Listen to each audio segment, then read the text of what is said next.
એક જ જવાબ સરકાર આપે છે, ચમરબંધીને છોડાશે નહીં. પણ કોણ છે આ ચમરબંધી? જરા પકડો તો ખરા. ગંભીરા બ્રિજની દુર્ઘટના બાદ એએમસી તમામ બ્રિજનું હવે દોડી રહી છે, ચેકિંગ કરી રહી છે. શહેરમાં આવેલા નદી તેમજ માર્ગ પરના 76થી પણ વધુ બ્રિજ ફ્લાયઓવરનું ટેકનિકલ ચેકિંગ થશે. મોરબી બ્રિજ દુર્ઘટના બાદ પણ તમામ બ્રિજનું ટેકનિકલ ચેકિંગ કરાયું. એએમસીના બ્રિજ પ્રોજેક્ટ વિભાગની જુદી જુદી ટીમે તમામ બ્રિજ ફ્લાયઓવરનું ચેકિંગ શરૂ કર્યું છે. તપાસ રિપોર્ટ મ્યુનિસિપલ કમિશનરને સોંપવામાં આવશે. હવે આપ જુઓ કે અત્યારે ચેકિંગ આમ તો નિયમિત થવું જ જોઈએ, પણ જ્યારે ઘટના બને છે, નિર્દોષ લોકોના મોત થાય છે, ત્યાર પછી બધું જ ગોળા દોડાવાય છે.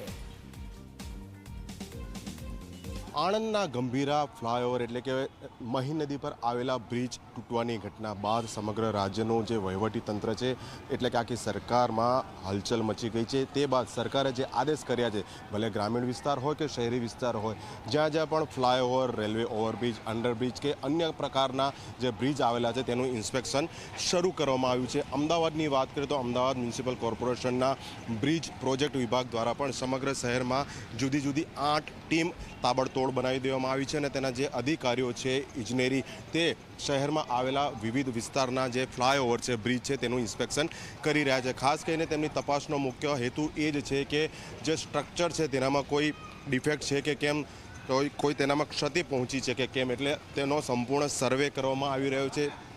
વિસ્તૃત સર્વેના અંતે રિપોર્ટ તૈયાર કરવામાં આવશે અને આ રિપોર્ટ મ્યુનિસિપલ કમિશનરને સોંપવામાં આવશે. આંકડાકીય માહિતીની વાત કરીએ તો શહેરમાં કુલ 92 જેટલા ફ્લાયઓવર, અંડરપાસ અને નાના મોટા કેનાલ પરથી પસાર થતા બ્રિજ આવેલા છે, પરંતુ મ્યુનિસિપલ કોર્પોરેશનને લાગે વળગે છે ત્યાં સુધી 76 જેટલા railway overbridge, underbridge, flyover, Chandrabhaga નદી પરના, ખારી નદી ઉપરના કે પછી ખારીકટ કેનાલ ઉપરના બોક્સ કલવટ પ્રકારના. એટલે અગાઉ ભૂતકાળમાં જ્યારે મોરબી બ્રિજ દુર્ઘટના બની હતી તે બાદ પણ અમદાવાદ શહેરમાં આ જ પ્રમાણે ઇન્સ્પેક્શન કરવામાં આવ્યું હતું, જેમાં ઘણા ખરા બ્રિજમાં વિવિધ જે પ્રોબ્લેમ હતા, ટેકનિકલ ક્ષતિ હતી, તે ધ્યાનમાં આવી હતી અને તેને ધ્યાનમાં રાખીને તંત્ર દ્વારા જુદા જુદા તબક્કે અલગ અલગ લોકેશન પર કામગીરી પણ કરવામાં આવી હતી. તેનો રિપોર્ટ પણ મ્યુનિસિપલ કમિશનરને સોંપી દેવામાં આવ્યો હતો. એટલે હજી પણ આ કામગીરી બીજા તબક્કામાં ફરી એકવાર શરૂ કરવામાં આવી છે અને જે પ્રમાણે જુદા જુદા આંકડા સામે આવી રહ્યા છે, આ જ કામગીરી હજી વર્તમાનમાં અને ચોમાસા બાદના પણ તબક્કામાં